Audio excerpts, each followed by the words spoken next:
جب تجھ سے نیکیاں چھوٹ گئی تو تجھ سے گناہ نہیں چھوٹتا؟ ایک مفکر نے بہت پیاری بات کہی تھی، لوگ پیسوں سے جہنم خریدتے ہیں، مفت میں جنت کیوں نہیں لیتے؟ پیسوں سے جنت جہنم خریدنے والوں، اللہ تو مفت میں تمہیں جنت دے رہا ہے، وہ تو نہایت سستا سودا بیچ رہے ہیں جنت کا، ہم مفلس کیا مول چکائیں، اپنا ہاتھ ہی خالی ہے۔ جہنم خریدنے کے لیے پیسے، اس لیے کہ شراب پیو تو جہنم ملے گی، شراب خریدنے کے لیے پیسے چاہیے، جوا کھیلو تو پیسہ ہار دیتے ہیں، اس پہ جہنم۔ کسی فلم میں جاؤ پیسے لگتے ہیں، اس پہ پیسہ دے کر جہنم۔ مسجد میں آنے پر کوئی پیسہ نہیں لگتا، بولو لگتا ہے؟ زمزم پینے پہ کوئی پیسے نہیں لگتے، اللہ کی عبادت کرنے میں کوئی پیسہ نہیں لگتا، تلاوت قرآن کرنے میں کوئی پیسہ نہیں لگتا۔ گندی موویاں خرید کر کے لوگ دیکھتے ہیں، قرآن مقدس تو یوں ہی اٹھا کے پڑھ لو۔ لوگ پیسہ دے کر جہنم خرید رہے، کتنے عقل مند ہے یہ، پیسہ دے کر جہنم خرید رہے ہیں، مفت میں جنت مل رہی، اس کو کون لینے والا ہے؟ کون اس کو لینا چاہتا ہے؟ یہی بات تو حضرت جبریل نے کہی تھی، فرمایا جب اللہ رب العزت نے جنت کو پیدا کیا اور جہنم کو پیدا کیا تو میں نے جنت اور جہنم دیکھ کر کے کہا تھا، میرے اللہ جنت اتنی نعمتوں سے بھرپور ہے کہ کوئی جہنم میں جائے گا نہیں، اور جہنم خالی پڑی رہے گی اور جنت بھر جائے گی۔ پھر اللہ نے فرمایا جنت کو عبادت کی مشقتوں سے ڈھک دو اور جہنم کو لذتوں کی محبت، لذتوں، گناہوں کی لذتوں سے ڈھک دو، جہنم کو گناہ کی لذت سے لپیٹ کے ڈھانک دو اور جنت کو جو ہے وہ عبادت کی مشقتوں سے ڈھانک دو۔ جنت عبادت کی مشقتوں سے ڈھک گئی اور جہنم جو ہے گناہوں کی لذتوں سے ڈھک گئی۔ جبریل نے کہا اب جب میں نے دیکھا تو پھر میں نے کہا اب شاید کوئی جنت میں نہ جا سکے گا، اب تو لوگ گناہوں کی لذت کی بنیاد پر جہنم کی راہ کے مسافر بنیں گے۔ مگر اللہ اکبر، قدرت کی طرف سے جواب آیا، نہیں جبریل، میرے کچھ بندے ایسے بھی ہوں گے جو واقعی مجھ سے محبت کریں گے، وہ راتوں کو میرے لیے جگیں گے، وہ راتوں کو سجدے کریں گے، وہ سب سے تعلق توڑ کر کے میرے لیے مصلی پر رویا کریں گے، میرے لیے تسبیح و تحلیل پڑھا کریں گے، وہ میرے لیے راتوں کو تلاوتیں کیا کریں گے۔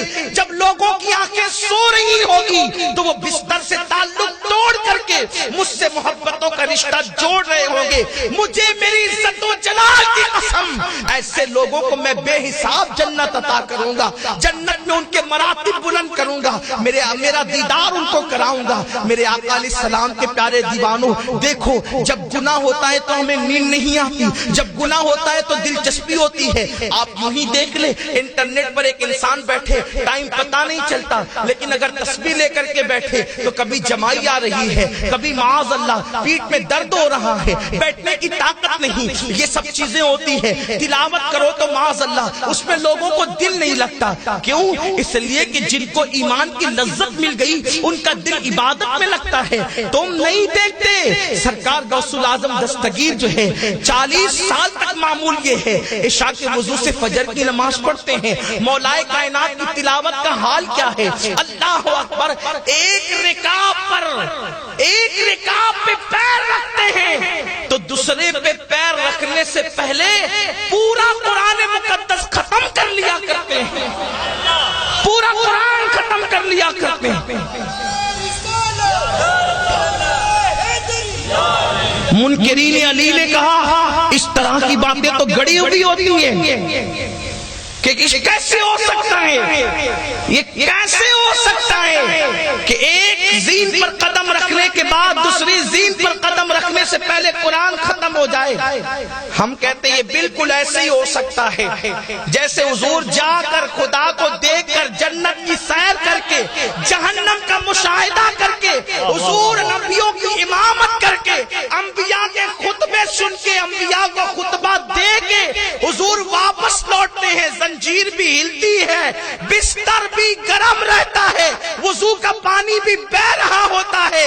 ارے جب نبی کے لیے کائنات کا نظام روک دیا جاتا ہے تو نبی کے چچا زاد بھائی علی کے لیے بھی کائنات کا نظام روک دیا جاتا ہے۔ نعرہ تکبیر، نعرہ رسالت، نعرہ حیدری۔ اور بات روکنے کی کیا ہے؟ علی کا ہاتھ وہ ہے، اگر وہ چاہے تو کائنات کا نظام خود رک جائے۔ یہ میری عقیدت صرف نہیں کہہ رہی، یہ حقیقت ہے۔ ابھی آپ کو بات سمجھ میں آئے گی۔ یہ تو علی المرتضی غوث الاعظم دستگیر کہتے ہیں، خدا کی عزت کی قسم، ہر سال جو آنے والا ہوتا ہے وہ سال پہلے سارے حالات مجھے بتاتا ہے کہ اس سال میں کیا ہوگا، کتنی خوشی ہوگی، کتنا غم ہوگا، کیا کیا ہوگا، کیا کیا ہوگا، وہ سب بتاتا ہے۔ جب میں اجازت دیتا ہوں تو وہ آتا ہے، پھر ہر مہینہ مجھ سے اجازت لیتا ہے، میں اجازت دیتا ہوں تو وہ آتا ہے، ہر ہفتہ حالات بتاتا ہے، مجھ سے اجازت لیتا ہے، میں اجازت دیتا ہوں تو وہ آتا ہے، اور ہر دن میری اجازت کے بغیر نہیں آتا۔ ارے جب عبد القادر کا یہ حال ہے کہ کوئی دن ان کی اجازت کے بغیر آ نہیں سکتا، تو جو عبد القادر کو اللہ اکبر علی نے ولایت عطا کی ہو، اس سال جو آنے والا ہوتا ہے وہ سال پہلے سارے حالات مجھے بتاتا ہے کہ اس سال میں کیا ہوگا، کتنی خوشی ہوگی، کتنا غم ہوگا، کیا کیا ہوگا، کیا کیا ہوگا، وہ سب بتاتا ہے۔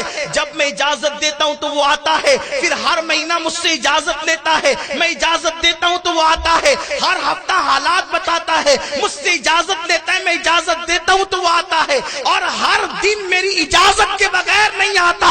ارے جب عبد القادر کا یہ حال ہے کہ کوئی دن ان کی اجازت کے بغیر آ نہیں سکتا، تو جو عبد القادر کو اللہ اکبر علی نے ولایت عطا کی ہو، اس مولا علی کی شان کا عالم کیا سبحان ہو، اللہ، سبحان اللہ، اس واہ واہ علی واہ واہ۔ المرتضی کا عالم کیا ہو۔ پیر مہر علی شاہ گولڑوی فرماتے ہیں، نبی کی حقیقت کے بعد اللہ نے دوسری جو حقیقت پیدا کی وہ علی کی حقیقت ہے۔ لیکن ہم مسئلہ تفضیل والے لوگ نہیں ہیں، ہم خلیفہ بلا فصل صدیق اکبر فاروق اعظم عثمان غنی، ہمارا عقیدہ اہل سنت کا ہے۔ لیکن پیر مہر علی شاہ یہ بات کرنے کے بعد کہتے ہیں، اللہ نے نبی کی حقیقت کے فوراً بعد اگر کسی کی حقیقت کو پیدا کیا ہے وہ علی کی حقیقت ہے۔ ابھی یہ تو عنوان ہی الگ ہے، میرا عنوان یہ نہیں، میں تو اس عنوان کی طرف چلنا چاہتا ہوں اور اپنی گفتگو کو اختتام کی طرف لے جانا چاہتا ہوں۔ آپ جانتے ہیں اللہ نے بہت ساری باتیں جو اپنے نبی کے ہاتھ پہ ظاہر کی، وہ باتیں اللہ رب العزت نے نبی کی عطا پر علی کے ہاتھ پہ ظاہر کی۔ آپ جانتے ہیں ابھی تک آپ نے صرف اتنا سنا ہوگا کہ نبی نے سورج پلٹایا، لیکن یہ بھی ہے اہل سنت کی کتابوں میں کہ علی نے بھی سورج پلٹایا۔ لوگ ڈرتے ہیں بتانے کہیں ہم پر رافضیت کا فتویٰ نہ لگ جائے۔ میں کہتا ہوں لو کانا رفضاً آل محمد، لو کانا رفضاً آل محمد فلیشہد الثقلان انی رافضی، امام شافعی کہتے ہیں۔ بات سچی تو کہنی چاہیے نا، بات سچی کہنی چاہیے، اور ہم بار بار یہ سبق آپ کو پڑھا رہے ہیں۔ اہل بیت کی محبت کا نام رافضیت نہیں ہے، صحابہ کی دشمنی کا نام رافضیت ہے، اور صحابہ کا دشمن ہم کبھی نہ اس کے تھے، نہ ہیں، نہ کبھی اس سے ہوں گے۔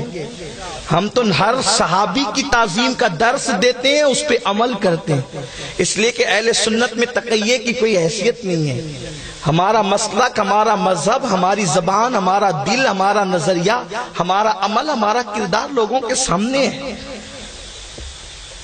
مولا علی کی نماز چھٹی تو حضور نے سورج پلٹایا، اور ایک مرتبہ جنگ صفین کے موقع پر لوگ دریا سے گزرنے لگے تو دریا کا بہاؤ اتنا تھا کہ لوگ گزرتے گزرتے گزرتے گزرتے اتنی تاخیر ہو گئی کہ سورج غروب ہو گیا۔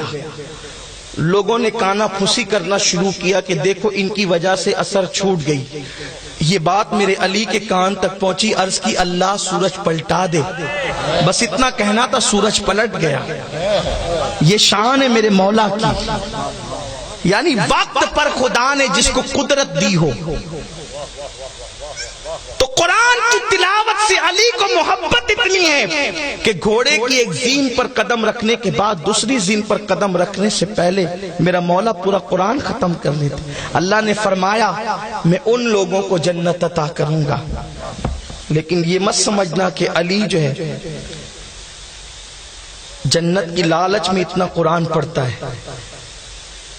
میرے رسول نے فرمایا جس دن سے جنت کو پتا چلا ہے کہ حسن اور حسین میرے اندر آئیں گے تو وہ روزانہ ایسے جھومتی ہے جیسے دلہن سج کر کے جھومتی ہے. خوشی اور فرحت کے اندر یہ شان ہے. میرا عنوان آج اہل بیت نہیں ہے، حالانکہ یہ میری زندگی کا عنوان ہے، لیکن آج یہ عنوان پہ مجھے گفتگو نہیں کرنی ہے. بات آئی تو میں نے عرض کر دیا. تو جبریل نے کہا کہ جنت کو مشقتوں سے لپیٹ دیا گیا اور جہنم کو گناہ کی لذت سے. تو لوگ گناہ کی لذت کی بنیاد پہ جہنم کی طرف جاتے ہیں اور عبادت کی مشقت کی وجہ سے لوگ جنت کی طرف نہیں آتے. میرے پیارے آقا علیہ السلام کے پیارے دیوانوں، عبادت کی مشقت جھیلنا نہیں اور بڑی بڑی محبتوں کے دعوے کریں. ہم سے بڑا محبت کا دعوے دار کون؟ غوث پاک سے محبت کرتے ہیں، غریب نواز سے محبت کرتے ہیں، نثار باپو سے لیں گے پیر باپو تک، پیر باپو سے لے کے غلام محی الدین باپو تک، شفیق میاں باپو تک، اوپر اوپر اوپر چلے جائیں. غوث پاک، غریب نواز اور پھر رسول پاک، اہل بیت سب سے محبت کرتے ہیں. محبت میں کرتے کیا ہے؟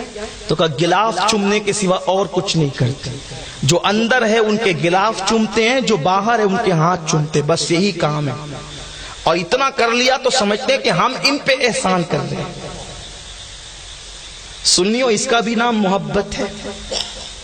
محبت بغیر قربانی کے قابل قبول نہیں ہوتی. آپ دیکھیں، جس نے محبت کی بہت پیاری سی بات یاد آئی اور پھر اپنی گفتگو کو باپو کے اشارتاً فرمائشی واقعے کی طرف لے جا کے بات ختم کروں گا. ایک مرتبہ اللہ کے رسول وضو فرما رہے، سرکار علیہ السلام وضو کرنے، وضو کا پانی نشیب کی طرف، نشیب مطلب گڑے کی طرف، اترتی کی طرف بہ رہا تھا. پانی تو اترتی کی طرف ہی بہے گا نا.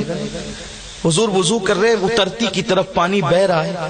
ایک صحابی کھڑے ہیں، حضور کو دیکھ رہے. سرکار فرماتے ہیں کیا ہوا؟ عرض کی حضور میں آپ سے عشق کرتا ہوں. حضور میں آپ سے عشق کرتا ہوں. سرکار نے فرمایا کیا کہا؟ عرض کی حضور میں آپ سے عشق کرتا ہوں. پھر آقا نے کہا کیا کہا؟ عرض کی حضور میں آپ سے عشق کرتا ہوں. آقا فرماتے ہیں یہ پانی دیکھ رہا ہے تو؟ عرض کی ہاں یا رسول اللہ دیکھ رہا ہوں. اور کتنی تیزی سے بہ رہا ہے. یہ نشیب کی طرف، اترتی کی طرف پانی جتنی تیزی سے بہ رہا ہے، اگر تم مجھ سے عشق کرتا ہے تو اس سے تیزی سے تجھ پہ مصیبتیں آئے گی، اس سے تیزی سے تجھ پہ مصیبتیں آئے گی. اور اہل عشق کی پہچان ہے کہ جب ان پہ عشق مصطفیٰ کی بنیاد پہ مصیبتیں آئیں پھر وہ آہو فغاں نہ کرے، اس پہ ثابت قدم رہے. ہم پہ کوئی مصیبت نہیں آتی عشق مصطفیٰ کی بنیاد پہ، پھر بھی ہم اس راستے پہ جانے کی کوشش نہیں کرتے. اور جو سچے عاشق تھے اس راہ میں ان کو جلا دیا گیا، ان کو انگاروں پہ لٹا دیا گیا، ان کی جانیں لے لی گئی، ان کے گھر چھین لیے گئے. وہ سب پھونک کر کے کہتے ہیں میرا تن من دھن سب پھونک دیا، یہ جان بھی پیارے جلا جانا. سب لٹا کر کہتے ہیں. امام اہل سنت نے ان کی ترجمانی کی ہے، میرا تن من دھن سب پھونک دیا، یہ جان بھی پیارے جلا جانا. حضرت خباب کو جانتے ہیں؟ حضرت خباب کو جلتے ہوئے انگاروں پر لٹا کر ان کے سینے پہ پتھر رکھا جاتا تھا تاکہ کروٹ نہ لے سکے. لیکن حضرت خباب کو انگارے پہ لٹانے کے بعد، سینے پہ پتھر رکھنے کے بعد جب آپ کو مارا جاتا تھا اور کہا جاتا تھا محمد کو چھوڑ دے، تو خباب کہتے تھے جان دے دوں گا لیکن دل سے مصطفیٰ جان رحمت کی محبت نہیں نکلے گی. آج کوئی ہے کوڑے مارنے والا؟ حضور کی محبت سے دور کرنے والا کوئی ہے؟ پھر ہم کیوں حجام کی کرسیوں پہ بیٹھ کر کے داڑیاں نکال کے پھینکتے ہیں؟ میں تو آپ کی سرزمین پہ دیکھتا ہوں کہ جن کے بال سفید ہو گئے، دانت ٹوٹنے لگے، وہ بھی داڑیاں نہیں رکھتے. اور عشق مصطفیٰ کا دعویٰ ہے. بچپنا گیا، جوانی آئی، جوانی گئی، بڑھاپا آیا، اب کس کا انتظار ہے؟ موت کے سوا اب آنا کیا ہے؟ میرے پیارے آقا علیہ السلام کے پیارے دیوانوں، مجھے بتاؤ جن کے دلوں میں سچا عشق رسول تھا وہ تو حضور کے مسکرانے کی ادا کو بھی چھوڑنے کے لیے تیار نہیں تھے. جس کو واجب کیا گیا، تاکید کی گئی، وہ تو اپنی جگہ ہے. عبداللہ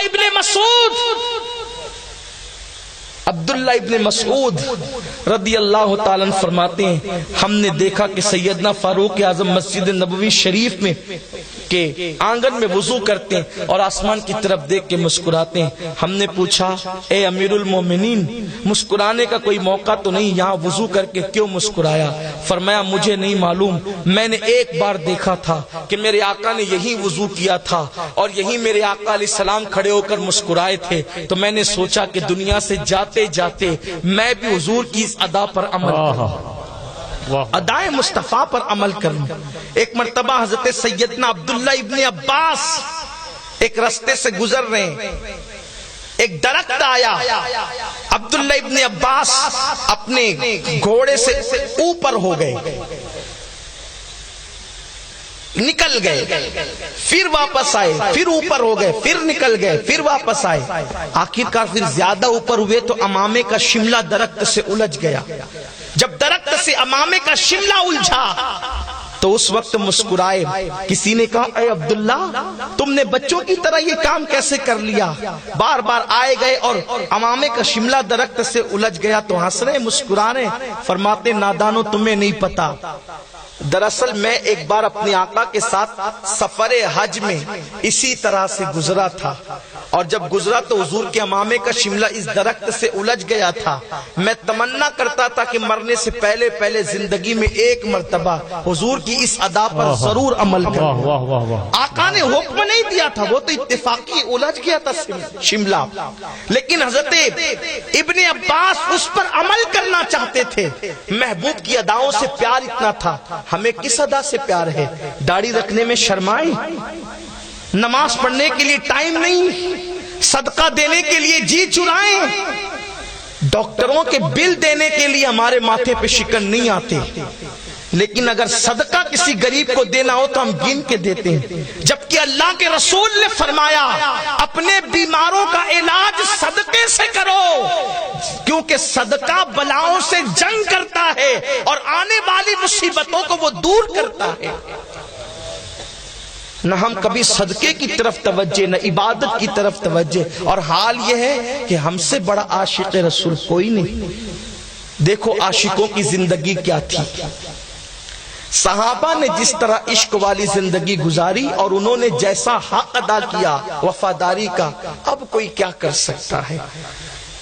میری مائیں اور بہنیں بھی موجود ہیں, ہم حضور کی مرضی پر اپنی مرضی چلاتے ہیں. بڑی معذرت کے ساتھ بڑی بے پردگی کا ماحول لوگوں نے بنا رکھا ہے. اب تو حال یہ ہو گیا کہ چھوٹی آستین کے کپڑے فیشن ہو گئے. اب تو شادی اور منگنی کے موقع پر مونڈوں تک عورتیں جو ہے وہ مہندی لگاتی ہے اور لگواتی ہے. حالت یہ ہے کہ چھوٹے چھوٹے شارٹ اور پتلے کپڑے آج فیشن بن چکے ہیں.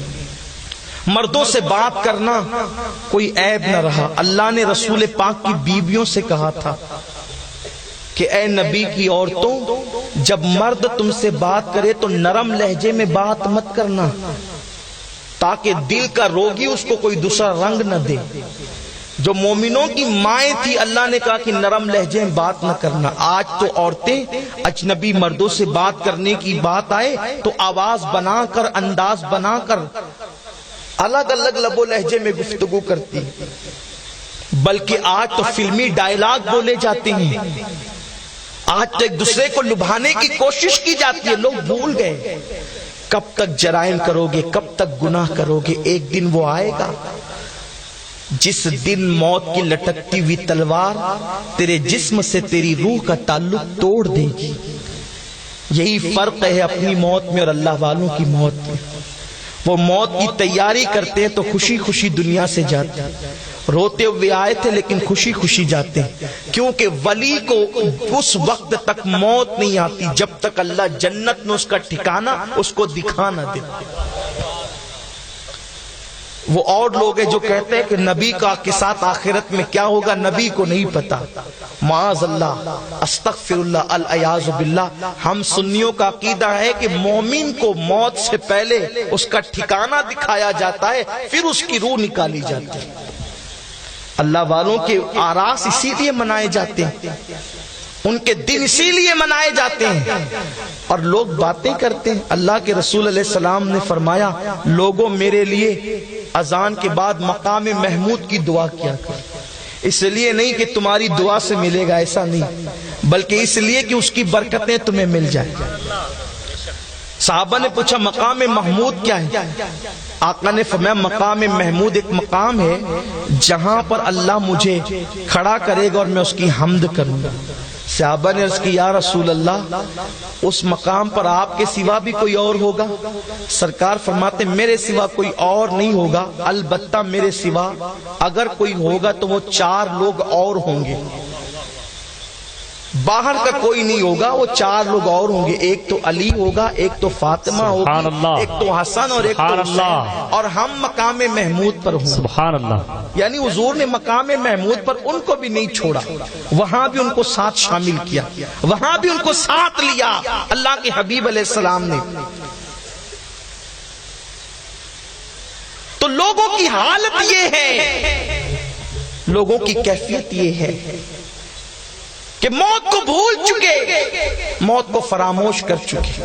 اور موت کی تکلیف اور موت کا کڑوا گھونٹ وہ ہے کہ اگر حقیقت موت لوگوں کو بتا دی جائے، حتیٰ کہ جانوروں کو موت کی حقیقت پتا چل جائے، تو آقا فرماتے ہیں ایسے گھلنے لگے جیسے نمک پانی میں گھلنے لگتا. عشق کا دعویٰ، بڑی بڑی باتیں. اور عشق زندگی میں ہم نے کیا کب ہے؟ زندگی کے اندر ہم نے عشق کیا کب ہے؟ شاید ہم اپنے آپ کو بہت بڑے پیمانے پہ دھوکہ دے رہے ہیں. اور یاد رکھنا یہ زندگی پہلی اور آخری مرتبہ ملی ہے. جو محبوب کی مرضی سے اپنی مرضی کو آگے کرے وہ کبھی عاشق نہیں ہوتا. عاشق تو ہوتا ہی وہ ہے. عشق انسان کو آزاد نہیں کرتا بلکہ غلام بناتا ہے. عشق کی پہچان نہیں. جو جس کا عاشق ہوگا وہ اس کا غلام ہوگا، اور وہ اپنی طبیعت اور اپنی مرضی نہیں چلائے گا بلکہ وہ محبوب کی مرضی کی طرف توجہ کرے گا. اور صحابہ کی زندگی یہی تھی. اس سلسلے میں تاریخ میں ایک واقعہ آتا ہے جس کو میں اپنے الفاظ کے جامع میں باپو کی فرمائش پہ پیش کرنے لگا ہوں. ایک صحابی ہیں جن کا نام سعد، اور ہر صحابی کی تمنا تھی حضور مجھ سے خوش رہے، کیونکہ وہ جانتے تھے اللہ کو خوش کرنا ہے تو ان کو خوش کرو، کیونکہ اللہ انہی کی خوشی میں خوش رہتا ہے. اور اس نے انہیں پیدا اس لیے کیا کہ جو مجھ سے محبت کرنا چاہے ان سے کرے. جس نے ان سے محبت کی اس نے مجھ سے محبت کی، جس نے ان کی اطاعت کی اس نے میری اطاعت کی، جس نے ان کو خوش کیا اس نے مجھے خوش کیا. میری مائیں اور بہنیں بھی موجود ہیں. بڑی حیرت ہوتی ہے اس وقت جب کسی لڑکی کی شادی کا وقت آئے تو لڑکیاں کہتی ہے کہ میں اس لڑکے سے شادی نہیں کروں گی جس کے چہرے پہ داڑھی ہو، اور وہ داڑھی کا مذاق اڑاتا. ہنسنے کی بات نہیں ہے. جو بیٹی داڑھی کا مذاق اڑائے وہ بیٹی کبھی سکھ کی زندگی نہیں جی سکتی، اس لیے کہ وہ داڑھی کا مذاق اڑا کر وہ لڑکے کا نہیں بلکہ حضور کی سنت کا مذاق اڑا رہی. دنیا نے تو تمہیں قتل کیا تھا، دنیا نے تو تمہیں قبر میں زندہ دفن کیا تھا. وہ اللہ کا رسول آمنہ کا لال جس نے پتھر کھائے اور بیٹی کی زندگی کو بلند کیا، جس نے بتایا کہ بیٹی کو ستانا اپنے نبی کو ستانے کی طرح ہے. اس رسول نے فرمایا، اس نبی نے فرمایا کہ جس نے بیٹی کا دل دکھایا اس نے مجھ محمد کا دل دکھایا. اور بیٹی کیا ہوئی پھر؟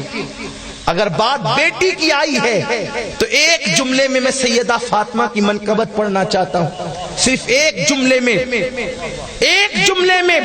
نبی نے بیٹی کو باپ کے لیے رحمت قرار دے دیا.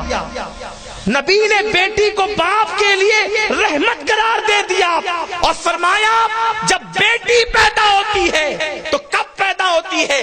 اللہ فرماتا ہے جب میں بندے سے اس سے سب سے زیادہ خوش ہوتا ہوں تو اس کو اپنی رحمت کے طور پر اس کو بیٹی دے دیتا ہوں. اور جب کسی کو بیٹی دیتا ہوں اور وہ غمگین نہیں ہوتا بلکہ خوش ہوتا ہے تو میں اپنے اوپر اپنے ذمہ کرم سے اس بات کو لازم کر لیتا ہوں کہ جب تجھ پہ مصیبت آئے گی میں تیری مدد کروں گا.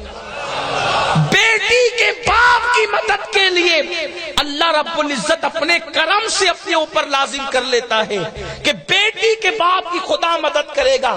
یہ شان کسی مذہب میں بیٹی کی نہیں ہے جو اسلام میں ہے، لیکن میں سیدہ فاطمہ کی منقبت ایک جملے میں پڑھنا چاہتا ہوں. لوگوں، رسول اللہ کے بارے میں قرآن کہتا ہے وَمَا أَرْسَلْنَاكَ إِلَّا رَحْمَةً لِّلْعَالَمِينَ، اے محبوب ہم نے آپ کو تمام عالمین کے لیے رحمت بنا کر بھیجا. زمین کے لیے رحمت، آسمان کے لیے رحمت، چاند کے لیے رحمت، سورج کے لیے رحمت، ستاروں کے لیے رحمت، سجاروں کے لیے رحمت، فرشتوں کے لیے رحمت، نبیوں کے لیے رحمت، صحابہ کے لیے رحمت، جانوروں کے لیے رحمت، مومن اور کافر سب کے لیے رحمت. فرمایا الا رحمت للعالمین، الا رحمت للعالمین، تمام عالمین کے لیے آپ کو رحمت بنا کے بھیجا.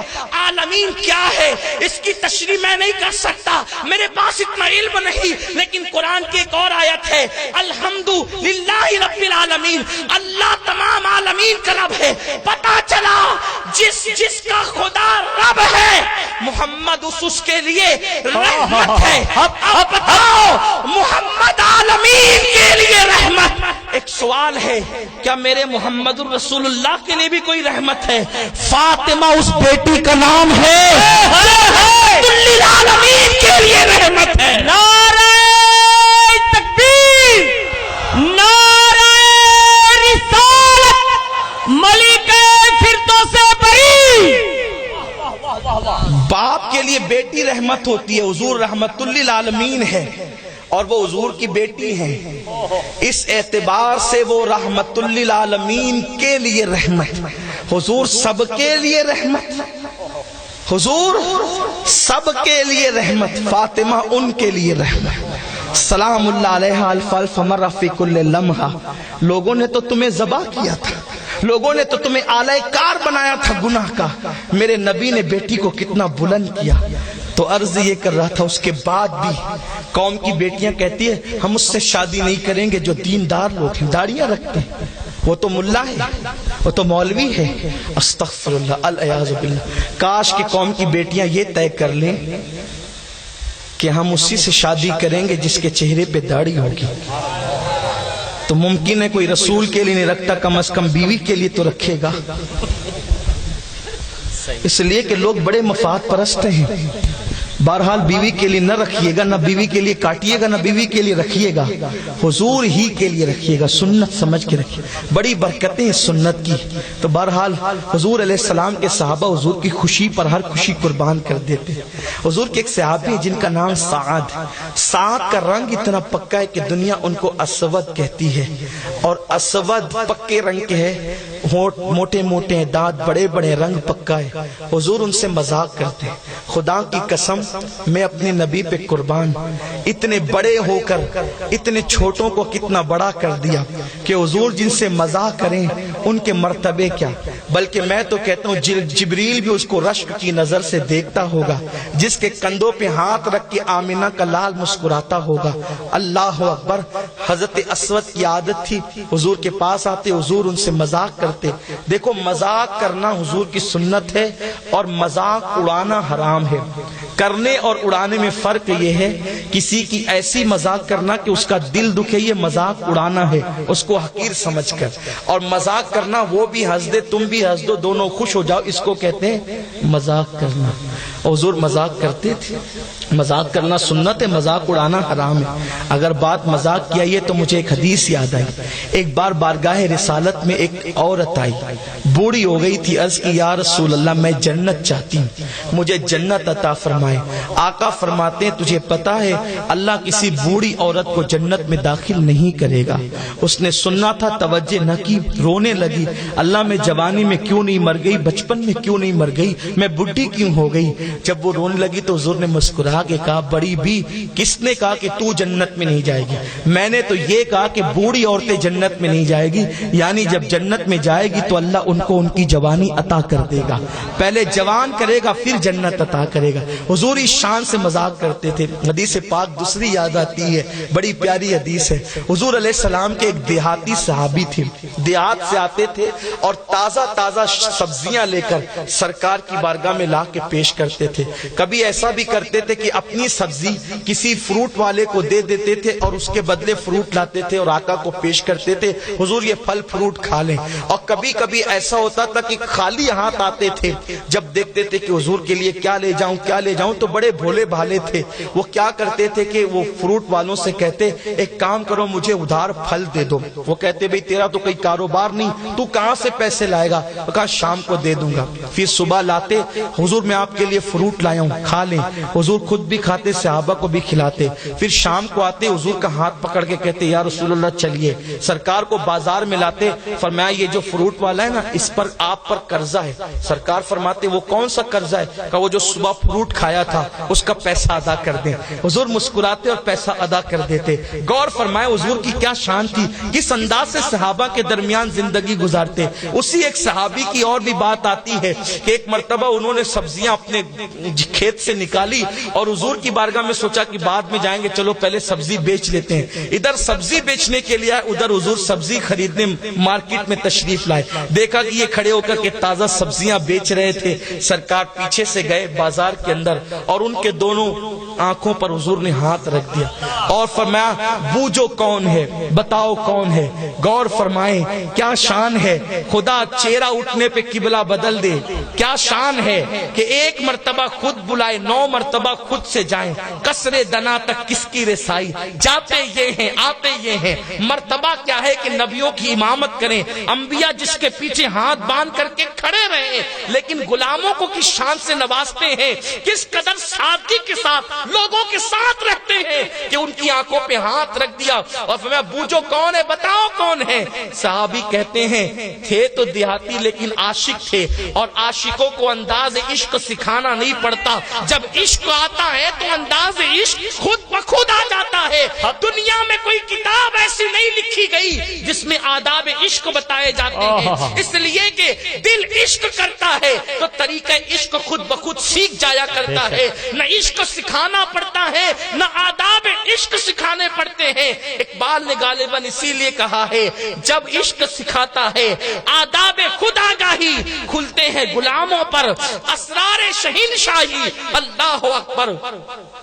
حضور نے جب کہا بوجھو کون ہے، وہ کہتے ہیں ہم حضور کے ہاتھ اچھی طرح پہچانتے تھے، کیونکہ وہ ریشم سے زیادہ نرم تھے، مشک سے زیادہ خوشبودار تھے اور ٹھنڈے ٹھنڈے ہاتھ ہوتے تھے، ہم پہچان لیتے حضور کے۔ لیکن سوچا کہ اب بھی کہوں گا دیکھو کتنے ہوشیار ہوتے ہیں، حضور کے غلاموں کی دانائی تو دیکھو کہ اگر میں اب بھی بتا دوں گا تو ہاتھ ہٹا لیں گے، اس لیے میں دیر کرتا رہا اور پیچھے ہٹتا رہا، دیر کرتا رہا پیچھے ہٹتا رہا، یہاں تک کہ میری پیٹھ حضور کے سینے سے قریب ہو گئی۔ کون سا سینہ؟ شمع دل مشکات، تن سینہ زجاجہ نور کا، تیری صورت کے لیے آیا ہے سورہ نور کا۔ وہ سینہ جس پہ لوح محفوظ رشک کرے، وہ میرے نبی کا سینہ کا میں نے سینے کی طرف پیٹ لگائی۔ کہتے ہیں وہ جب یہ بیان کرتے واقعہ فرماتے ہیں کہ میں نے جو پیٹ سینے سے لگائی تھی اس کی ٹھنڈک اب بھی میں اپنے سینے میں محسوس کر رہا ہوں۔ حضور کے عشاق یہ تھے۔ بہرحال حضور مذاق کرتے تھے صحابہ سے۔ حضرت سعد ایک بار حضور کی بارگاہ میں دوپہر کے وقت آئے، جب دوپہر کے ٹائم سعد آئے تو حضور نے ان سے مذاق کرنی چاہیے کیونکہ حضور بھی اکیلے تھے وہ بھی اکیلے تھے۔ آقا نے کہا سعد تو شادی کیوں نہیں کرتا، اتنا بڑا ہو گیا شادی کیوں نہیں کرتا؟ حضرت سعد مذاق ہو رہی تھی لیکن وہ سیریس ہو گئے، سنجیدہ ہو گئے، آنکھ میں آنسو آ گئے، کہنے لگے حضور میرا رنگ کالا ہے، پکا ہے ہونٹ، موٹے موٹے دانت بڑے بڑے، مدینے کے لوگ خوبصورت ہیں، کون مجھے بیٹی دے گا؟ میرے نبی کی شان ہے حضور کسی کی آنکھ میں آنسو نہیں دیکھ سکتے، سرے بالی انہیں رحمت کی ادا لائی ہے، حال بگڑا ہے تو بیمار کی بن آئی ہے۔ سرکار نے کہا ساتھ تو ایسی بات کیوں کرتا ہے؟ اور پھر حضور کا دریائے کرم جوش میں آیا اور سرکار نے مدینہ منورہ میں انصار کا جو سب سے خوبصورت گھرانہ کہلاتا تھا، آقا نے کہا جا اور ان سے کہنا کہ وہ اپنی بیٹی کا رشتہ تیرے ساتھ طے کر دے، یہ میں نے حکم دیا ہے۔ وہ کہتے ہیں مگر یا رسول اللہ، سرکار میں جاؤ میرا نام کہنا۔ ان کی ہمت نہیں ہوتی تھی، کہتے تھے مگر یا رسول اللہ، وہ کیا؟ سرکار فرماتے جاؤ میرا نام کہنا۔ یہ دوپہر کے وقت نکلے، دروازے پہ دستک دی۔ اس وقت لوگ دوپہر کے ٹائم کسی کے گھر میں نہیں جاتے تھے، کیونکہ لوگ راتوں کو عبادت کرتے تھے تو دوپہر کے وقت کیلولا کرتے تھے۔ جیسے آج رات کے 2-3 بجے فون کی گھنٹی بجے تو ہم کیسے بے چین ہو جائیں گے، ویسے اس وقت دوپہر میں کوئی دروازے پہ دستک دے تو لوگ بے چین ہو جاتے تھے۔ یہ ٹائم کسی کے آنے کا نہیں، یہ کیسے آ گیا؟ کوئی حادثہ تو نہیں ہو گیا، کوئی معاملہ تو نہیں ہو گیا؟ دروازے پہ دستک ہوئی، وہ صحابی جیسے دروازے کی طرف آئے، ان کی بڑی خوبصورت اکلوتی بیٹی، وہ بھی پیچھے پیچھے چھپ کر کے دبے قدموں سے باپ کے پیچھے۔ دروازہ کھلا، انہوں نے کہا سعد اس وقت؟ عرض کیا ہاں آقا نے بھیجا ہے۔ سرکار نے سلام کہا، انہوں نے سلام قبول کیا۔ کتنے خوش نصیب تھے وہ جس کو رحمت للعالمین سلام بھیجے۔ سلام قبول کیا، اس کے بعد سعد سے پوچھا سعد کیسے آنا ہوا؟ عرض کرتے آقا نے بھیجا ہے۔ پھر کہتے ہیں ہاں آقا نے بھیجا ہے، مگر کیوں بھیجا ہے؟ ہمت نہیں ہوتی تھی، کہتے ہیں آقا نے بھیجا ہے۔ ہاں آقا نے بھیجا ہے، کیوں بھیجا ہے؟ کہا حضور نے بھیجا ہے۔ سعد بتاؤ تو کیوں بھیجا ہے؟ پھر کہتے ہیں رشتہ لے کر۔ اتنے جملے کہنے تھے رشتہ لے کر، ایسا لگا وہ صحابی کے دامن میں پوری کائنات کی خوشیاں سمٹ آئی۔ کیوں؟ حضور نے بھیجا ہے رشتہ لے کر، تو وہ یہ سمجھے کہ حضور میری بیٹی کا رشتہ اپنے لیے مانگنا چاہتے ہیں۔ سوچئے ذرا، تھوڑی دیر کے لیے سوچئے کتنا خوش ہو گئے ہوں گے وہ۔ لیکن جب پوچھا کس کے لیے، انہوں نے کہا میرے لیے۔ اب بتاؤ ان کی کیفیت کیا ہوئی ہوگی۔ اس کو یہاں سے ہٹ کر ایک مثال کے ذریعے سمجھے۔ کوئی بہت کروڑ پتی گاؤں کا مکھیا، اس کے متعلق کوئی اس کا نوکر آ کر کے کہے کہ وہ فلاں مکھیا صاحب نے بھیجا ہے کہ کس لیے؟ کا رشتے کے لیے۔ تو سوچا کہ وہ اپنے بیٹے کے لیے رشتہ مانگ رہے تو کتنا خوش ہو جائے گا انسان، لیکن جیسے ہی کہے گا میرے لیے تو پھر اس کی طبیعت بجھ نہ جائے گی۔ کہاں تو ہم نے سوچا تھا اتنے بڑے گھرانے میں رشتہ طے ہو رہا ہے، اور کہا اتنا چھوٹا، ملانے کے لیے بلا تمثیل بلا تمثیل۔ جب سعد نے کہا کہ حضور نے رشتہ لے کے بھیجا ہے تو انہوں نے سوچا میری بیٹی ام المومنین بنے گی، لیکن جیسے کہ کس کے لیے تو کہا میرے لیے۔ اب وہ صحابی تھی، دو چیزیں تھی، ہاں کہہ کر حضور کی بات مان لیں تو بیٹی کو کیسے سمجھائیں، اتنی خوبصورت بیٹی جو حسن و جمال کی ملکہ ہو، ایک ایسے پکے رنگ کے حبشی کے ساتھ بیاہ دے، بیٹی کو مطمئن کیسے کریں گے؟ لیکن اگر بات بیٹی کی ہے اور حضور کی بات کا انکار کر دے، حکم کا انکار کر دے، تب تو ایمان ہی چلا جائے۔ ایک طرف ایمان ہے، حضور کی بات کا انکار کر کے ایمان جاتا ہے، بات مان کر ایمان رہتا ہے، تو بیٹی کو مطمئن کیسے کریں گے؟ ایک طرف بیٹی، ایک طرف حضور۔ فیصلہ نہیں کر پا رہے تھے صحابی، پیچھے سے ایک ہاتھ نرم نازک کندھے پر آیا اور اس نے کندھا دبایا۔ جب انہوں نے مڑ کر کے دیکھا تو بیٹی آنکھوں میں آنسو لا کر کہتی ہے بابا دیر مت کر، جلدی سے ہاں کر دے، آنے والے اسود کو نہ دیکھ، بھیجنے والے مصطفیٰ جان رحمت کو دیکھ۔ بابا تیری بیٹی کتنی خوش نصیب ہے، کسی کا بیٹا رشتہ باپ طے کرتا ہے، کسی کا رشتہ بھائی طے کرتا ہے، کسی کا رشتہ بہنیں دادی دادا طے کرتے ہیں۔ کائنات جب تک قائم رہے گی ہم فخر کرتے رہیں گے کہ تیری بیٹی کا رشتہ نبیوں کے امام نے طے کیا۔ خلاف توقع بیٹی سے بات سن کر جیسے انہوں نے کہا اسود ہمیں رشتہ منظور ہے، جاؤ حضور سے کہہ دے ہم منظور کرتے، حضور جب چاہے نکاح کر دے۔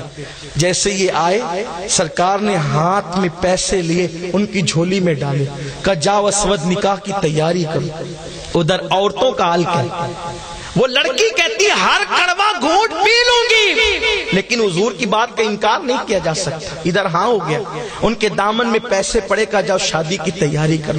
ادھر وہ شادی کی تیاری کے لیے نکلے، کپڑے خرید رہے تھے.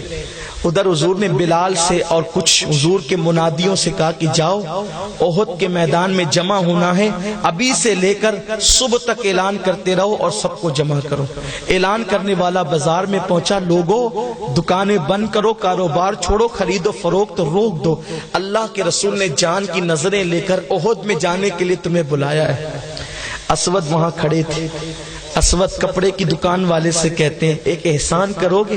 اس نے کہا ضرور اسود, کیا بات ہے؟ کہا یہ کپڑے لے لے واپس, میرے پیسے واپس دے دے.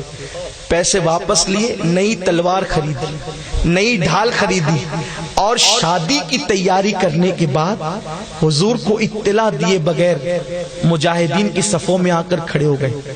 چپکے سے کیوں آئے؟ اس لیے کہ جانتے تھے اگر حضور نے دیکھ لیا تو کہیں گے جنگیں تو قیامت تک ہوتی رہے گی اسلام کے لیے, ابھی شادی کر لے, جنگ میں مت آ. حضور مجھے جنگ سے روک نہ دے, آقا مجھے میدان جنگ سے روک نہ دے. چپکے سے آ کے کھڑے ہو گئے, میدان جنگ میں چلے گئے. جب لاشیں جمع کی گئی تو حضرت اسود کی لاش بھی تھی, شہید ہو گئے تھے اسود. حضور نے ان کی لاش کو دیکھ کر پہلے تو روئے, پھر مسکرایا. صحابہ نے کہا حضور کیوں مسکراتے ہیں؟ آقا فرماتے ہیں یہ اسود اس کی منگنی ہوئی تھی, شادی کی تیاری کرنے کے لیے بھیجا تھا, لیکن میرے منادی کا اعلان سنا تو کپڑے واپس کر کے ڈھال اور تلوار خرید کر مجھ سے چھپا کر یہ میدان جہاد میں پہنچا اور شہید ہو گیا. جب شہید ہو گیا تو میں دیکھ رہا ہوں کہ جنت کی حوریں آپس میں لڑ رہی ہے. وہ کہتی ہے میں اسود کی دلہن بنوں گی, وہ کہتی ہے میں اسود کی دلہن بنوں گی, وہ کہتی میں اسود کی دلہن بنوں گی. اسود کی شادی نہیں ہو سکی, یہ سوچ کے رونا آ رہا تھا, لیکن حوروں کو لڑتا دیکھ کر مجھے ہنسی آ گئی کہ ایک اسود ہے, اس پہ حوریں قربان ہونا چاہتی. یہ ہے عشق مصطفیٰ صلی اللہ علیہ وسلم کا انعام. لیکن عشق اس کو کہتے ہیں. کہاں کپڑا خریدنے گئے, حضور علیہ السلام نے ان کو نہیں کہا تھا نام لے کر کہ تم آؤ, یوں ہی عام اعلان ہو رہا تھا, جان کی نظریں لے کر آ گئے. یہاں تو ہم پہ نماز فرض ہے, 5 مرتبہ حی علی الصلاۃ کی آواز اپنے کان میں آتی ہے, سن کے انسنی کر دیتے. پھر ہم عشق کے دعوے دار, سنیوں ہوش کے ناخن لو, اپنی زندگیوں کو بدلو. اللہ رب العزت ہم سب کو زندگیاں بدلنے کی توفیق عطا فرمائے. اللہ کی طرف رجوع کرو, استغفار کرو, اللہ کی طرف پلٹو, رب کی طرف پلٹو گے تو انشاءاللہ سارے حالات بدل جائیں گے. برما میں بھی بہاریں ہوگی, عراق, یمن, شام, پھر سے انشاءاللہ تعالیٰ پوری شان و شوکت کے ساتھ کھڑے ہوں گے. اور دوسرے ممالک تو اپنی جگہ, ہمارے یہاں بھی آگ لگنی شروع ہو گئی ہے. اگر ہم رجوع اللہ نہیں کریں گے تو پتہ نہیں آنے والے حالات ہمیں کیا دن دکھائیں. اس لیے ہم اللہ کی طرف رجوع کریں, اپنی اولاد کو نماز کا پابند بنائیں, خود نماز کے پابند بنیں, اپنی بیویوں کو نماز کا پابند بنائیں. یاد رکھنا اللہ نہ کرے اگر گھر جلیں گے اور تم نماز کے پابند ہوئے تو تمہارے گھر نہیں جلیں گے, تم محفوظ رہو گے. کیونکہ حضور نے دعا کی اے اللہ ان کے گھروں کو سدا ہرا بھرا رکھنا, اے اللہ ان کے گھروں کو سدا ہرا بھرا رکھنا. صحابہ نے پوچھا تھا کن کے؟ آقا فرماتے ہیں جو شوہر اپنی بیوی کو فجر کے لیے جگائے اور جو بیوی اپنے شوہر کو فجر کے لیے جگائے, اللہ ان کے گھروں کو ہمیشہ ہرا بھرا رکھے گا. آقا نے کہہ دیا فجر میں جگانے والوں کے گھر انشاءاللہ ہمیشہ ہرے بھرے رہیں گے, لیکن جو کرے گا وہ حضور کی دعائیں لو, برکتیں ملے گی. حضور کی دعاؤں سے دور جاؤ گے, نحوستوں میں پڑ جاؤ گے. حضرت پیر سید غلام محی الدین باپو کے عرس میں آنے والوں سے گزارش ہے سچی توبہ کر کے جائیں, کیونکہ اولیاء کے آستانے پر اللہ توبہ کو قبول کرتا ہے, دعاؤں کو مقبول کرتا ہے. میرا اللہ مجھے آپ سب کو توفیق دے, دوران گفتگو کوئی غلطی ہو اللہ معاف فرمائے. وما علینا الا البلاغ. السلام علیکم ورحمۃ اللہ وبرکاتہ.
کا عالم کیا سبحان ہوگا؟ اللہ، سبحان اللہ، اس واہ واہ علی واہ واہ۔ المرتضی